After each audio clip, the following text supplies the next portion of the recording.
الرجيم الحمد لله رب العالمين اللهم صل على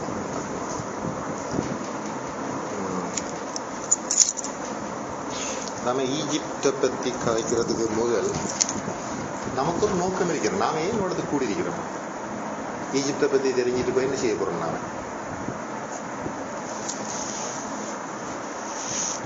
அதை பற்றி ஒரு யோசிக்கிறோம். நான் இன்னத்துக்கு வந்திருக்கிறோம். இன்றைக்கு பிரச்சனை பல காரணங்களுக்காக வந்திருக்கலாம்.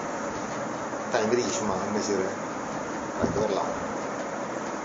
அதுதான் வந்துட்டு சொல்லலைன்னா அதுக்காக வரலாம். அல்லது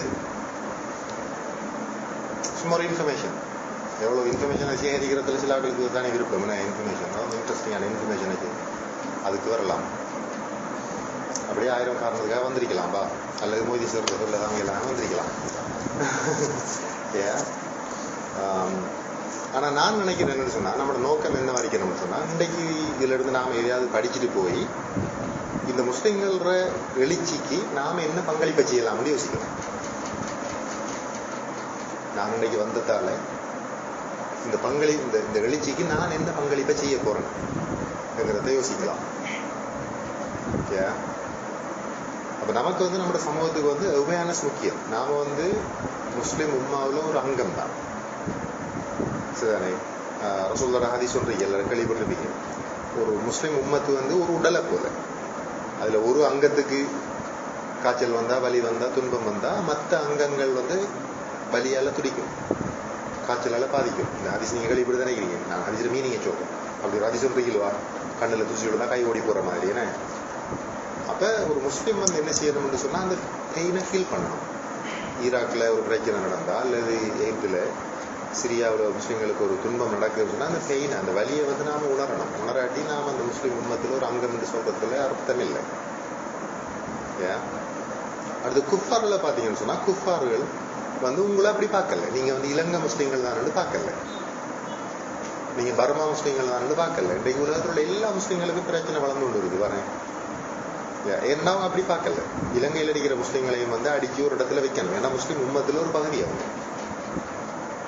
அப்படிதான் அவங்க பாக்குறாங்க. ஆகவே நம்மள நோக்கம் என்ன வரைக்கணும்னு சொன்னா, இன்றைக்கு நான் எதையாவது படிச்சேன்னு சொன்னா, இதை கொண்டு எப்படி இந்த உம்மத்துல எழுச்சிக்கு நான் பங்களிப்பு செய்யலாம்ங்கிற ரீதியா நீங்க யோசிக்கணும். எப்படி பங்களிப்பு செய்யலாம்? ஒன்று இதை பற்றிய ஒரு புரிதலை, ஒரு அவேர்னஸ் நீங்க மக்களுக்குள்ள கொண்டு வரலாம். அடுத்து உங்களுக்கு தெரியுமோ தெரியாது, இப்ப சவுதியை பத்தி ஒரு தப்பான அபிப்பிராயம் பொதுவா வளருது, ரொம்ப வேகமா வளருது. என்ன காரணம்? இதுல ராணுவ ஆட்சியாளர்களுக்கு உதவியா இருந்தது. அவங்க இது யாருமே எதிர்பார்க்கல. சவுதி அரசாங்கம் இப்படி எகிப்துல உள்ள ராணுவத்துக்கு ஆதரவா கதைக்கும்படி யாரும் எதிர்பார்க்கல. இது நடந்த உடனே சவுதியை பத்தி அபிப்பிராயம் திடீர்னு சொல்லி குறைஞ்சது. அப்ப சவுதி அரசாங்கம் என்ன செஞ்சிருக்குன்னா, கொஞ்சம் பேர் அனுப்பிருக்கு சவுதியில இருந்த ஆட்களை பத்தி இலங்கைக்கு. நீங்க போய் என்ன செய்யணும், எங்கட இந்த தப்பான எங்களை பத்தி வளர்ற அந்த தப்பான அபிப்பிராயத்தை நீங்க என்ன செய்யணும், மாற்றி அமைக்கணும். அனுப்பியிருக்குது. ஏன்னா இன்னைக்கு ஒவ்வொரு நாட்டுக்கும் அது முக்கியம். அவங்கள பத்தி இமேஜ் எப்படிங்கிறது முக்கியம் ஒவ்வொரு நாட்டுக்கும். உதாரணம் சொல்ல சொன்னா, நாம இண்டிவிஜுவலா யோசிச்சு பாருங்க. சொசைட்டில நம்ம ஒவ்வொருத்தரையும் பத்தி ஒரு தப்பான கருத்து வளர்ந்தா நாம என்ன செய்வோம்?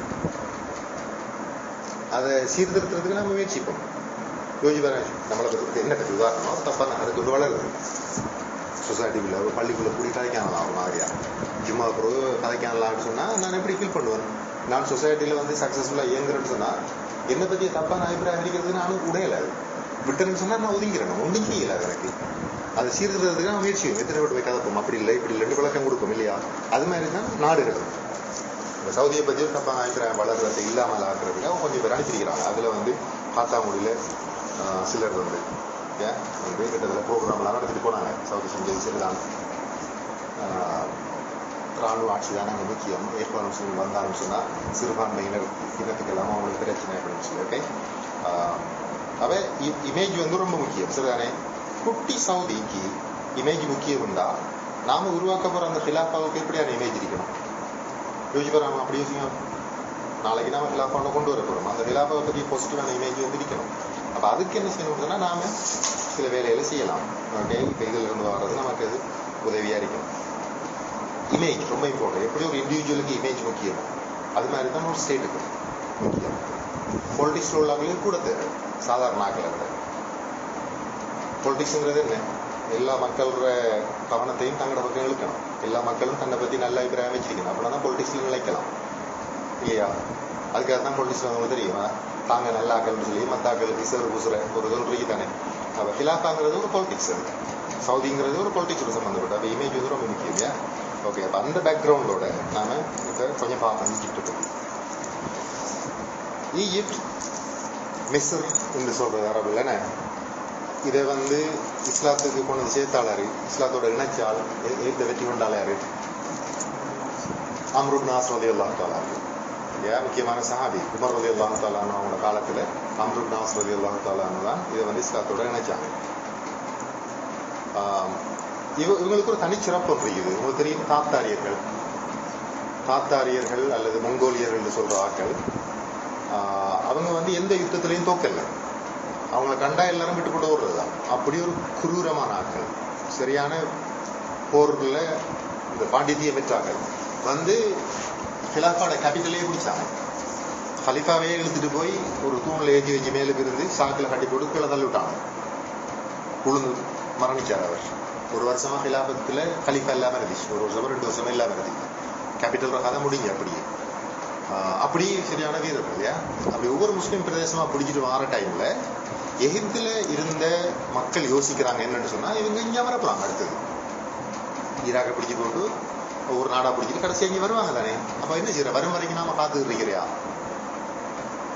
யோசிச்சு போட்டு கொஞ்சம் பேர் என்ன செஞ்சாங்கன்னு சொன்னா, நாம வரும் வரைக்கும் காத்திருக்கிறதுல நாம அவங்கள தேடி போவோம். எப்படியான ஒரு ப்ராசஸ் தேடி போறாங்க? ரொம்ப பலமான சூப்பர் பவர் அவங்க மங்கோலியர்கள் அல்லது தாத்தாரிகள் சொல்றாங்க. ஏன் அப்ப இவங்க தேடி போய் ஐன் ஜாலூத்துங்கிற இடத்துல சந்திக்கிறாங்க இவங்களை, தாத்தாரியர்களை. அங்க வச்சு அப்படியே கருவறுத்துடுறாங்க அவங்க. அதோட அவங்க கதை க்ளோஸ், தாத்தாரியர்கள். ஓகே, அப்ப அப்படியான ஒரு வரலாற்று பின்னணி உள்ள ஒரு நாடு இருக்கு. அடுத்து அறிவியல் ரீதியாக நாம ராணுவ ரீதியான அவங்களோட பங்களிப்பு பார்த்தோம். அறிவியல் ரீதியா பார்த்தாலும் மிக முக்கியமான யூனிவர்சிட்டி அல் அஸ்ஹர். உலகத்தில் உள்ள 1000 வருடங்களுக்கு கூடுதலான பழமை வாய்ந்த யூனிவர்சிட்டிஸ்ல அல் அஸ்ஹரும் ஒரு யூனிவர்சிட்டி. இஸ்லாமிய வரலாற்றுல அல்ல உலக வரலாற்றுல 2வது அல்லது 3வது யூனிவர்சிட்டியா இருக்கணும்.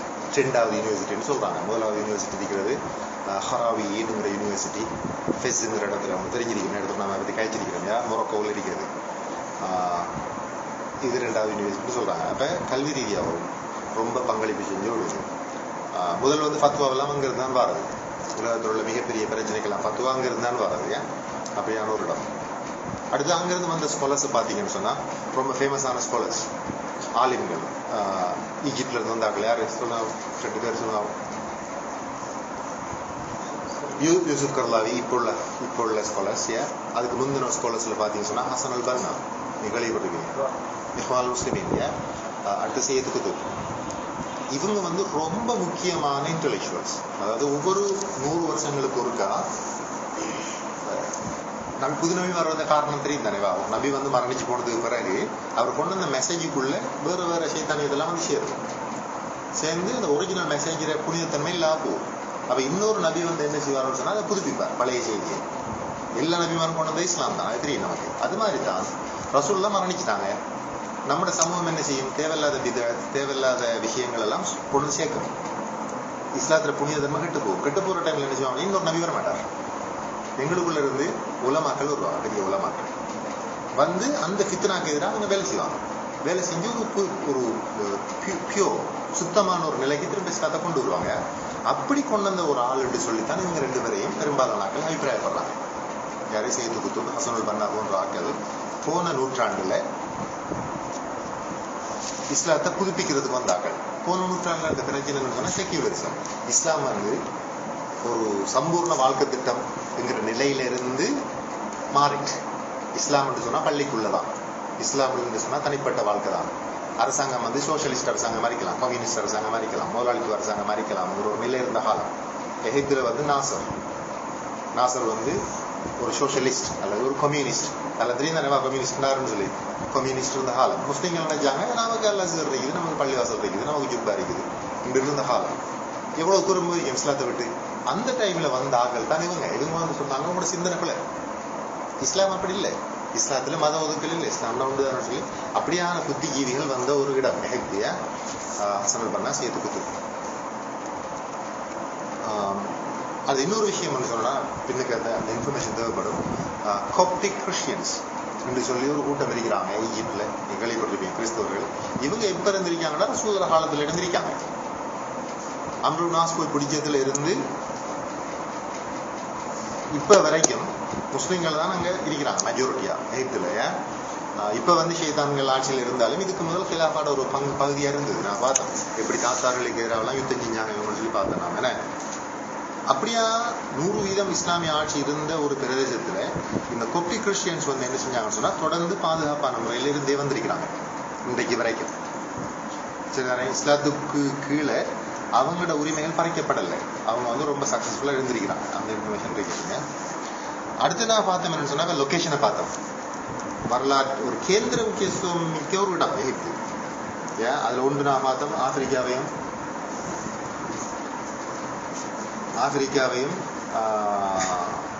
அரேபிய தீபகற்பத்தையும் இணைக்கிற ஒரு பாலமா இருக்குது எகிப்து.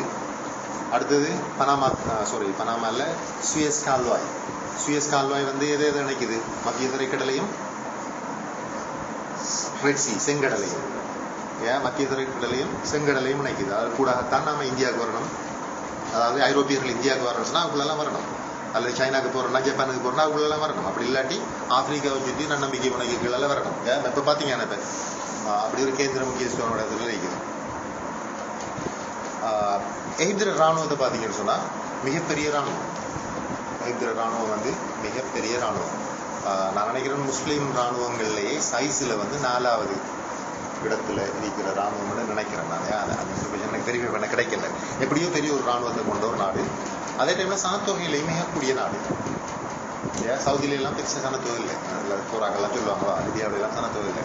சனத்தொகை கூடிய ஒரு நாடு.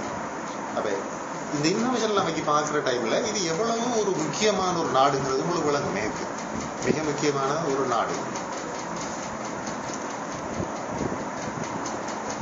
ஆகவேதான் இந்த அமெரிக்கா, பிரிட்டன் போன்ற நாடுகள் என்ன செய்யறாங்கன்னு சொன்னா இந்த எகிப்தை பிடிச்சி வைக்கிறதுல ரொம்ப அக்கறையா இருக்காங்க. அவங்களோட கண்ட்ரோலுக்குள்ள இந்த நாடு இருக்கணும்.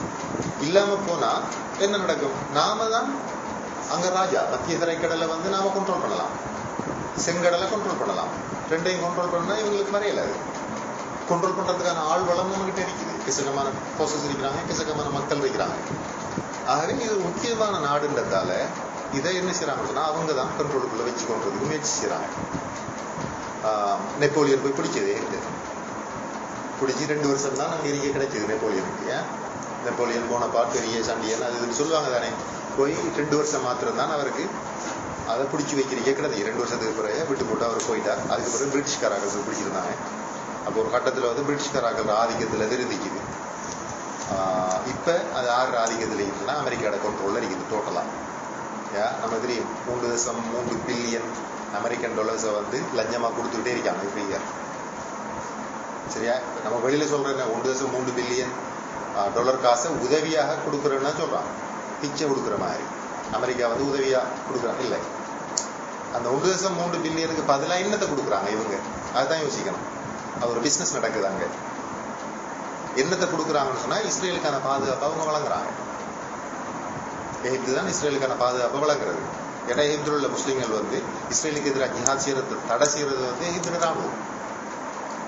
எகிப்துல ஒரு பகுதி இஸ்ரேல் ஆக்கிரமிப்புகள் என்ன பகுதி? அது காசா. நம்ம கேள்விப்படுற பேர் தானே அடிக்கடி. காசாங்கிறது எகிப்துல ஒரு பகுதி. அந்த பகுதியை தானே இஸ்ரேல் பிடிச்சிருக்குது. அப்ப இஸ்ரேலுக்கும் எகிப்துக்கும் போர்டர் இருக்குது. சரிதானே? காசாவில் உள்ள முஸ்லீம்களுக்கு எகிப்துல இருந்து உணவு சாமான் போயில. உங்களுக்கு தெரியும், கீழுக்கு மேலுக்கு ஃபோர்ஸஸ் விட மாட்டாங்க. அவங்களுக்கு இப்ப என்ன செய்யறாலும் இஸ்ரேலுக்குள்ளெல்லாம் வரணும். இஸ்ரேல் அரசாங்கம் கொடுக்கறது தான் நம்ம சாப்பிடலாம். இஸ்ரேல் அரசாங்கம் கொடுக்குற மருந்தை தான் நம்ம பாவிக்கலாம் அங்குள்ள மக்கள். அப்ப அவன் கொடுக்க மாட்டான் உண்மையும். அப்ப என்ன செய்வாங்கன்னு சொன்னா இவங்க எகிப்துல இருந்து எடுக்கிறதுக்கு ட்ரை பண்ணுவாங்க. எடுக்கிற டைம்ல அவங்களோட ஃபோர்ஸஸ் தடையா இருக்கு மேலுக்கு. ஆக என்ன செஞ்சாங்கன்னு சொன்னா கீழுக்கு சுரங்கம் மறுத்து அந்த சுரங்கத்துக்குள்ளாலதான் இங்கிருந்து அரிசி போறதும் சீமெந்து போறதும் அவங்களோட எல்லாம் போறது. அப்ப எப்படி பிரிச்சு வச்சிருக்குது பாருங்க அந்த அரசாங்கம். பிரிச்சு வச்சு தானே இவ்வளவு கஷ்டப்பட்டு தானே இவ்வளவு வேலை செய்ய வேண்டியிருக்குது அவங்களுக்கு. இப்ப இந்த டனலையும் மூடி போட்டாங்க. ஏன் அப்ப எந்த மக்கள் தான் உண்மையா காசாவை என்ன செய்யணும், ஜிஹாத் செஞ்சு பிடிச்செடுக்கணும். ஜிஹாதுங்கிறது முக்கியமான கடமை, நமக்கு தெரியும். ஏன் தொழுக, நோம்பு ஒரு ஃபர்து. ஏன் நாம இங்கிருந்து யாரும் ஜிஹாதுக்கு போக சொல்லல, ஆனா நாம வந்து அந்த ஃபர்துங்கிற விஷயத்த நாம மறக்கக்கூடாது. மறத்தா வந்து முஸ்லீமே இல்லை. ஏன் ஜிஹாதுக்கு சொன்னா எல்லா நாடும் ஜிஹாத் செஞ்சுதான் இருக்கு. அமெரிக்கா ஜிஹாத் செஞ்சுதான் இருக்கான். நாம மட்டும் தான் ஜிஹாத் செய்ய அமெரிக்கா நம்ம நாட்டுக்கு வந்து பிடிச்சிதான் இருக்கிறான். ஏன் இலங்கையிலேயும் வந்து இலங்கை ராணுவம் வந்து ஜிஹாத் செஞ்சு உங்களுக்கு தெரியும். அப்ப சில காரணங்கள் வந்து இருக்கிற டைம்ல தற்காப்புக்காகவோ அல்லது வேறு நோக்கங்களுக்காகவோ என்ன செய்யலாம், ராணுவம் வந்து இயங்கலாம். அந்த வேலை நடக்குது இல்லை எகத்துல. சரிதானே? அதுக்கு காரணம் என்ன சொன்னா இந்த காசு தான். இந்த காசை ராணுவத்துக்கு கொடுத்து காசு அவங்கள்ட்ட போகும். அவங்களுக்கு பெரிய பேலஸ், பெரிய ஹோட்டலும் சொத்து சுகங்களையும் கொடுத்த உடனே அவங்களை அப்படி ஏறிப்பாங்க, மக்களை அடக்குவாங்க. இப்ப கூட என்ன சொல்லிக்கிறாங்க, ஏப்ரல் வந்து 3 மில்லியன் இஹ்வான் முஸ்லிம்கள் இருக்கிறாங்க. ஏப்ரல் 3 மில்லியன் பேர் இருக்கிறாங்க. இந்த 3 மில்லியன் பேரையும் வந்து அப்படியே அழிச்சு ஒழிக்கிறதுக்கு எங்களுக்கு 6 மாசம் தான் தேவைன்னு சொல்லிக்கிறாங்க அவங்களோட ஆர்மி ஜெனரல். 6 மாசம் தந்தீங்கன்னு சொன்னா நாங்க வந்து அவங்கள முடிச்சிருவோம்னு சொல்லி. யாரை பத்தி கதைக்கிறாங்க? யாரை பத்தி கதைக்கணும் இந்த வார்த்தை? இஸ்ரேலை பத்தி கதைக்கணும்னு சொன்னானே. இஸ்ரேல்னா ஆக்கிரமிக்கப்பட்டவர்கள் இல்லை, எவ்வளவு அநியாயிக்கிறான் அவன் தெரியணும். அப்ப அவன் யாரை எப்படி பாக்குறான், காஃபிரை எப்படி பாக்குறான், முஸ்லீம் எப்படி பாக்குறான், இதுதான் அவனோட சிச்சுவேஷன். அப்ப இன்றைக்கு வந்து எகிப்து வந்து யாரோட கண்ட்ரோல் இருக்குன்னு சொன்னா அமெரிக்காவோட கண்ட்ரோல்ல இருக்கு. அதாலதான் இஸ்லாமிய முஸ்லிம்களை திரட்டி போட்டு ஒரு ராணுவத்தை வந்து ஆட்சியை கொண்டு வந்திருக்கிறாங்க. அடுத்து இப்போ உள்ள ஆட்சியாளர்களை பத்தி இவங்களும் இஸ்ரேலும் வந்து ஒரு அறிக்கை விட்டுருக்குது. அவங்க என்ன சொல்லிக்கிறாங்கன்னு சொன்னா, அல் சிசி இப்ப இருக்கிற ஜெனரல் வந்து எகிப்தியர்களோட நேஷனல் ஹீரோ இல்லை, தேசிய தலைவர் மாத்திரம் இல்லை. அவர் உலகத்தில் உள்ள முழு யூதர்களுக்குமான ஒரு தேசிய தலைவர் என்று சொல்ற அளவுக்கான ஆட்கள் தான் அவங்க யூதர்களுக்கான தேசிய தலைவர். ஏன்னா அவங்களோட பாதுகாப்பு அங்கதான் பிடிக்கும். 2011ஆம் ஆண்டுக்கு பிறகு நடந்த சில சம்பவங்களுக்கு தெரியும். முஸ்லிம் முபாரக் அடிச்சு விரட்டப்பட்டது உங்களுக்கு தெரியும். அதுக்கு பிறகு முஸ்லிம் பிரதர்ஹுட்டும் சலஃபிக்களும் சேர்ந்து ஆட்சி அமைச்சாங்க. முஸ்லிம் பிரதர்ஹுட்டும் சலஃபிக்களும் சேர்ந்து ஆட்சி அமைச்சாங்க. சலஃபிக்கள் சொன்னா யாரு? அவங்க தௌஹீதிவாதிகள் சொல்லுவாங்க, அல்லது வஹாபிகள் சொல்லுவாங்க, அப்படியெல்லாம் சொல்லுவாங்க. அவங்க இருந்தாங்க. ஆனா அவங்களுக்குள்ள என்ன இருக்கலன்னு சொன்னா, சரியான ஒரு அரசியல் சிந்தனை இருக்கல, தெளிவான அரசியல் சிந்தனை அவங்களுக்குள்ள இருக்கல. நம்ம அதை பத்தி தானே மெயினா கலைக்கப்படும். அதாலதான் இந்த சலஃபிக்களும் மிக முக்கியமான காரணம் இந்த ஆட்சி மாற்றம் வாரத்துக்கு. தெரியுமா அவங்களுக்கு என்ன நடந்ததுன்னு சொல்லி? கூட்டரசாங்கம் அமைச்சிருந்தாங்க. முஸ்லிம் பிரதர்ஹுட் அல்லது இஹ்வான் முஸ்லிமீனும் சேர்ந்து சலஃபிக்களும் சேர்ந்து ஒரு கூட்டரசாங்கம் அமைச்சிருந்தாங்க. சரியா ஒரு வருஷம் முடிய அமெரிக்கா முடிவு ஒன்று எடுத்தான். இதுதான் டைம் ஆட்சி மாற்றத்தை கொண்டு வரதுக்கு. அப்ப கூட்டரசாங்கத்திலிருந்து முதலாவது விலகினாக்கள் யாரு? சலஃபிக்கள். கிட்டத்தட்ட 1/3 அவங்க இருந்தாங்க பார்லிமெண்ட். 1/3 விலகினாங்க. விலகி போட்டு யாரை கொண்டு வந்திருக்கிறாங்க ஆட்சிக்கு? தௌஹீத்வாதிகள் சொல்ற ஆக்கள், குர்ஆன் சொன்னா வேணும்னு சொல்ற ஆக்கள், முஸ்லிம் பிரதரோட திரட்டி போட்டு யார் ஆட்சியை கொண்டு வந்திருக்கிறாங்க? ஏன் சர்வாதிகாரிகள். இன்றைக்கு வந்து எத்தனை பேர்? 5000-6000 பேர்னு சொல்லி ஒரு எஸ்டிமேட்ஸ் இருக்குது, கணிப்பீடு. இப்படி கொலவரி கொண்ட ஒரு கூட்டத்தை தான் ஆட்சியை கொண்டு வந்திருக்கிறாங்க. 6 மாதம் தாங்க 3 மில்லியன் பேரை நாங்கள் கொள்ளுவோம்னு சொல்ற ஆக்கள், ஏன் இஸ்ரேலால பாராட்டப்படுற ஆக்கள். அப்படியே நாங்கள் ஆட்சியை கொண்டு வந்திருக்கிற இந்த சலஃபிகளுக்கு என்ன இருக்கலன்னு சொன்னா, சரியான அரசியல் சிந்தனை இருக்கல. அடுத்து சவுதி அரசாங்கம் சொன்னதை அப்படியே செஞ்சாங்க அவங்க. சவுதி அரசாங்கம் பயப்படுவது, எகிப்துல வந்து உண்மையான ஒரு இஸ்லாமிய ஆட்சி வந்தா பக்கத்துல நினைக்க நான் பார்த்தவே 2 மணி நிற்குதுவா, அந்த புயல் வந்து அங்க போகும், அங்க போனா அவர் இருக்கல. ஏன்னா ஆகவே தங்களுடைய இருப்பை காப்பாற்றி கொள்றதுக்காக இது சலஃபிக்களை சவுதி அரசாங்கம் பயன்படுத்தி இந்த ஆட்சியை கவுட்டது. நாம சொன்ன கொப்டிக் கிறிஸ்டியன்ஸை பத்தி ஒரு சொன்ன நேரத்துல அவங்களும் வந்து பெரிய துரோகம் செஞ்சுக்கிறாங்க. ஏன்னா இஹ்வான் முஸ்லிம்கள் ஆட்சியில இருந்து விரட்டுறதுக்காக மில்லியன் கணக்கான ஆக்கள் ரோட்டுக்கு வந்தாங்க. அது செய்ய தெரியுமா? மில்லியன் கணக்கான ஆக்கள் வந்தாங்க. அதுல ஒவ்வொரு இண்டிவிஜுவல் கொப்டிக் கிறிஸ்டியன்ஸும் ரோட்டுக்கு வந்தாங்க இவங்களை ஆட்சியில விட்டு இல்லாமல் ஆக்குறதுக்கு. கொப்டிக் கிறிஸ்டியன் என்ன சொல்றாங்கன்னு சொன்னா, நாங்க பாதுகாப்பு அறிக்கிறோம்னு சொன்னா இஸ்லாம் இருக்கக்கூடாது, நாங்க பாதுகாப்பு அறிக்கிறோம்னு சொன்னா முஸ்லிம் பிரதரோடு இருக்கக்கூடாது, நாங்க பாதுகாப்பு அறிக்கிறோம்னு சொன்னா சர்வாதிகாரிகளை இருக்கணும்னு சொல்றாங்க. இது வந்து ரொம்ப மோசமான ஒரு செயல்பாடு. அவங்க அப்படி சொல்ல இல்லை. எந்த 1400 வருஷமா அவங்களுக்கு எந்த பிரச்சனையும் கொடுக்கல முஸ்லிமாக்கள். அம்ரு நாஸ் அதுக்கு பிறகு வந்தது யாரு? எகிப்துல இருந்த கவர்னர் முஆவியா ரலியல்லாஹு தஆலா மத்த ஆட்கள் வந்து இவங்களை என்ன செஞ்சாங்க, சுதந்திரமா வளர்றதுக்கு அனுமதிச்சிருந்தாங்க. அப்படியான ஒரு கூட்டம் இன்றைக்கு என்ன செஞ்சிருக்கீங்கன்னா துரோகம் செஞ்சிருக்குது. ஓகே, இது பெரிய துரோகம். இது எப்படி சலஃபிகள் துரோகம் செஞ்சாங்களோ அது மாதிரி இவங்க துரோகம் செஞ்சிருக்கிறாங்க. வரலாற்றில் நமக்கு தெரியும், யூதர்கள் வந்து துரோகம் செஞ்சது. யாரு, பனு குரைதா ஒரு சம்பவம் தெரியும் உங்களுக்கு. நம்ம எழுதுற ஹஜ்ஜில் பனு குரைதாவை பத்தி. பனு குரைதா வந்து மதீனா அரச அப்படியே கருவறுக்கிறதுக்கான முயற்சி செஞ்சாங்க. ரசூலுல்லாஹ் வந்து ரொம்ப கடுமையாக அவங்களோட டீல் பண்ணாங்க. அது மாதிரியான ஒரு துரோகத்தை தான் அவங்க இந்த முறை செஞ்சிருக்கிறாங்க. ஏன்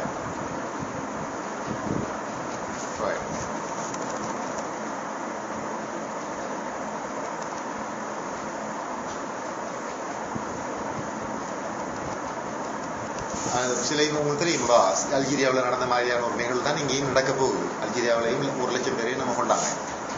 அல்ஜீரியாவில் இருந்து இஸ்லாம் தேவைன்னு சொன்னாக்கள். அது மாதிரியான ஒரு வேலை திட்டத்தை நடத்துறதுக்கு தான் நம்ம முயற்சி செய்யலாம்.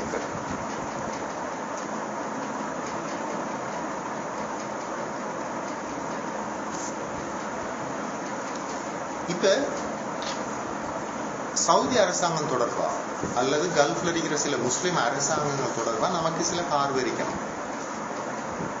சரியா? ஏனென்றா இதுல இவங்க எல்லாம் பங்குதாரிகள் தான். எர்தோகன் வந்து நேற்று முந்தினத்தை அழுதுறிக்கார். அந்த கடிதம் ஒன்றை பார்த்து போட்டு, நீங்க அந்த கடிதம் வாசிங்களா? நல்ல கடிதம் ஒன்று. அதாவது இஹ்வான் முஸ்லிமினை சேர்ந்த ஒரு தலைவர் அவர மகளை வந்து கொலை செஞ்சிருக்கிறாங்க. கொலை செஞ்சோன்னா அவர் கடிதம் முன்னிலைக்கிறார் மகளுக்கு. சரிதானே? உருத்தமா ஒரு கடிதம் முன்னிலைக்கிறார். அந்த கடிதத்தை பார்த்து போட்டு இவர் என்ன செஞ்சிருக்கிறார், எர்தோகன் வந்து அழுதிருக்கிறார். அப்ப அழுதத்துக்கு நான் பார்த்தேன்னா ஃபேஸ்புக்கில் ஒருத்தர் சொல்லிக்கிறாரு, ஸ்பெயின் வந்து ஒரு பெரிய ஸ்பெயின் தெரியுதாவா, ஸ்பெயினும் போர்த்துகலும் உண்டாருச்சு. என்ன பெரிய பிரதேசம் அது, ஐபீரியன் பெனின்சுலான்னு சொல்றது. சின்ன நாடு இல்லை அது, 2 பெரிய நாடு. போர்த்துகல் சின்ன நாடு, ஸ்பெயின் வந்து ரொம்ப பெரிய நாடு. அது முஸ்லிம்கள் எதை பிடிச்சிருந்தாங்கன்னு சொன்னா போர்த்துகல், ஸ்பெயின், அடுத்து பிரான்ஸ்ல சில பகுதிகள், இத்தாலியில சில பகுதிகள், இப்படி இவ்வளவு சேர்ந்துதான் முஸ்லிம்கள் வச்சிருக்கு. இதெல்லாம் பெரிய ஒரு சாம்ராஜ்யம். அவங்க என்ன செஞ்சாங்கன்னு சொன்னா ஒரு கட்டத்துல துண்டு துண்டா பெருங்கி சிற்றரசுகளா மாறினாங்க. இன்றைக்கு ஹிலாபா உடைஞ்சி எப்படி கேசி அரசாங்கங்கள் 8-10 50-60 இருக்குதோ அது மாதிரி அவங்களும் சிற்றரசுகளா மாறினாங்க. சில சிற்றரசுகள் காப்பீர்களோட சேர்ந்து கொண்டாங்க. இன்றைக்கு அமெரிக்காவோட சவுதி சேர்ந்திருக்குது, கத்தார் சேர்ந்திருக்குது, எகிப்து சேர்ந்திருக்குது. அது மாதிரி இவங்களும் என்ன செஞ்சாங்கன்னு சொன்னா அங்கால சேர்ந்து கொண்டாங்க. அதுல விளைவு என்னன்னு சொன்னா ஒவ்வொரு நாடா பிடிச்சி வந்தாங்க கிறிஸ்தவர்கள். சரிதானே? அதே வரலாறு தான் இன்றைக்கு மீட்டப்படுகிறது. கடைசியா மிஞ்சப்பட்டிருந்த ஒரு இடம் தான் வந்து கிரனாடா என்கிற பிரதேசம். கிரனாடாங்கிறது நமக்கு நான் பிடிச்சிருந்த ஸ்பெயின்ல ஒரு பகுதி. கிரனாடா தான் கடைசியா இருந்த ஒரு முஸ்லிம் தேசம்.